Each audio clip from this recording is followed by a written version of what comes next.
Avez-vous une fois entendu parler des lois spirituelles? De même qu'il existe des lois naturelles, il existe aussi des lois spirituelles pour gouverner le monde spirituel.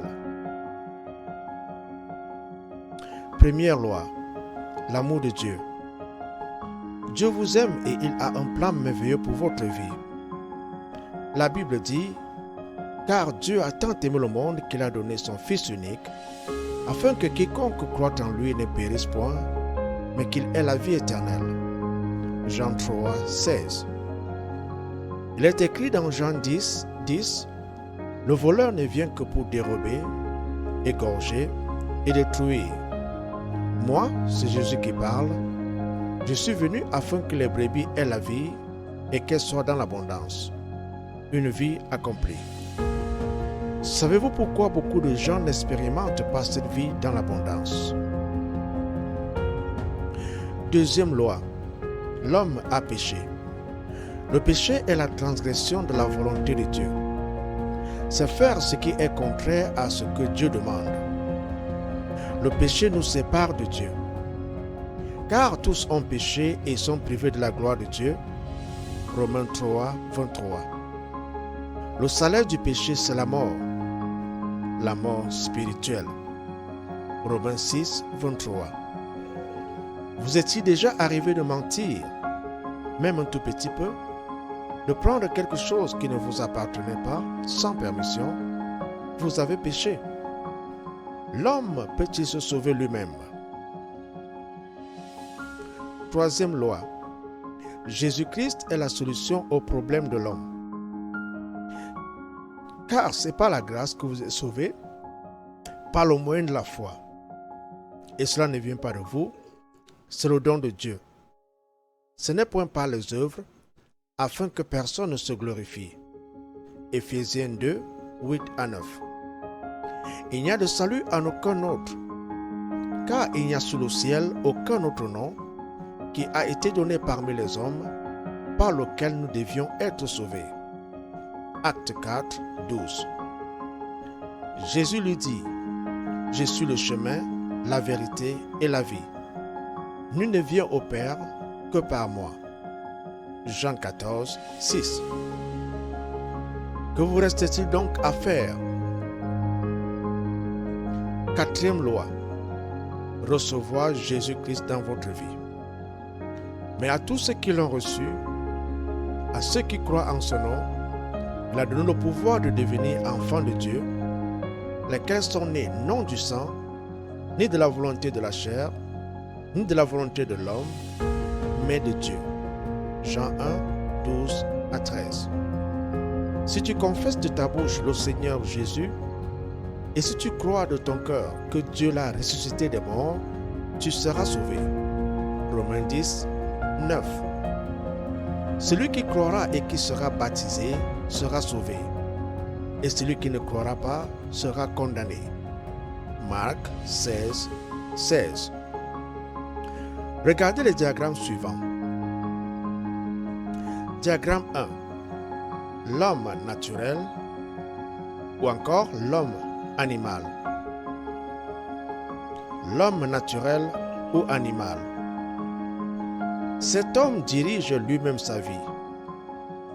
Jésus n'est pas sur le trône. Le résultat, c'est la frustration. La croix représente Jésus. Mais l'homme animal ne reçoit pas les choses de l'Esprit de Dieu, car elles sont une folie pour lui. 1 Corinthiens 2, 14. Diagramme 2. L'homme charnel.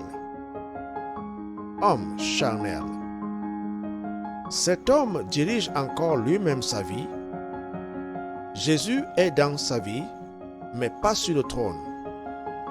Résultat, c'est un individu irrésolu et qui a une double pensée. Pour moi, frère, ce n'est pas comme à des hommes spirituels que je puis vous parler, mais comme à des hommes charnels, comme à des enfants en Christ. 1 Corinthiens 3, 1. Diagramme 3. L'homme spirituel. La vie dirigée par Jésus-Christ apporte la paix, la joie, l'harmonie et le bonheur. L'homme spirituel, au contraire, juge de tout. Il n'est lui-même jugé par personne.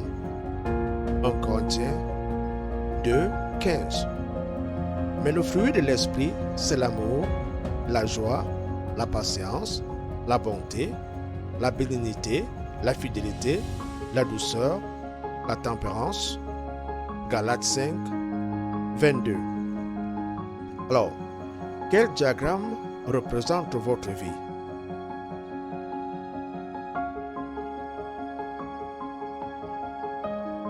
Voulez-vous que votre vie ressemble à la personne du troisième diagramme? Voici un exemple de prière.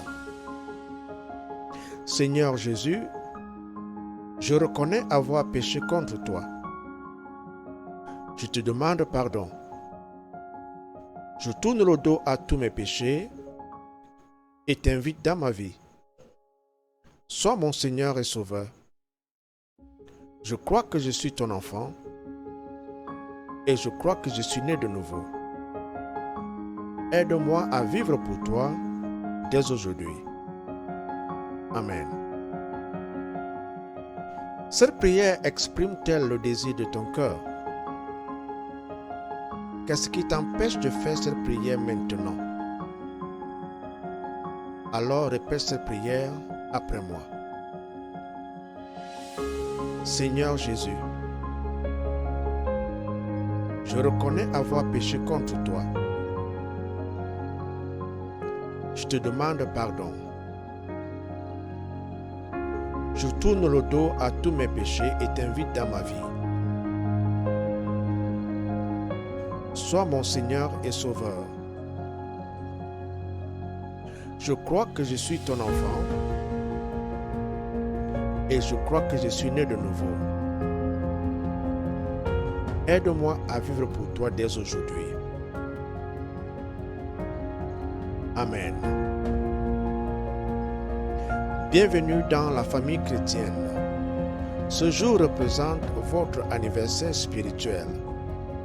Célébrez-le chaque année. Commencez votre marche chrétienne. Parlez à Dieu dans la prière chaque jour. Lisez la Bible chaque jour. Commencez par l'évangile de Jean.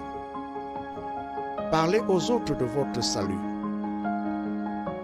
Fréquentez une assemblée chrétienne. Pour plus d'assistance, utilisez le numéro WhatsApp 1 443 418 20 80. Envoyez un email à bethestillwaters@gmail.com. Visitez aussi le site ou la chaîne YouTube pour plus d'informations pour votre marche chrétienne. Au revoir.